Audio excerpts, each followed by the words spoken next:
চলো স্টার্ট করি। বলো আজকে লুকসটা বলো কেমন চাইছো?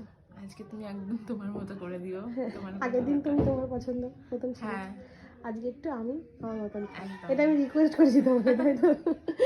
আমি আমার মতন যেটুকুনি হ্যাঁ। ভালো, তারপর দুজন মিলে দেখে নেবো। যেটা তোমার মনে হবে যে আমার এই জায়গাটা প্রবলেম বা এটা আমার ভালো লাগছে না পার্সোনালি, আমাকে বলবে, সেটা আমি চেঞ্জ করবো। ঠিক আছে, চলো স্টার্ট করি। হ্যাঁ,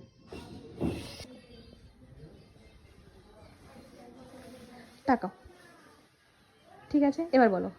খুব সুন্দর লাগছে, একটু অন্যরকম, দিদির পছন্দের, কিন্তু নিজেকে না পুরো অন্যরকম ভাবে দেখে আরো সুন্দর লাগছে। আগের দিন তুমি তোমার মতন পুরোটা লুকস নিয়েছিলে, একদম। আজকেরটা আমাকে ভরসা করার জন্য অনেক থ্যাঙ্কস। আমি শুধু রিকোয়েস্ট করেছিলাম শুধু আমার উপর ছেড়ে দাও আজকে, তাই তো? তোমার পছন্দ হয়েছে তো এবার? সুন্দর লাগছে। খুব মিষ্টি ব্রাইট লাগছে। একটু চোখটা বন্ধ করো, আই মেকআপটা একবার নেব। তাকাও, খুব ভালো করে কাটাও।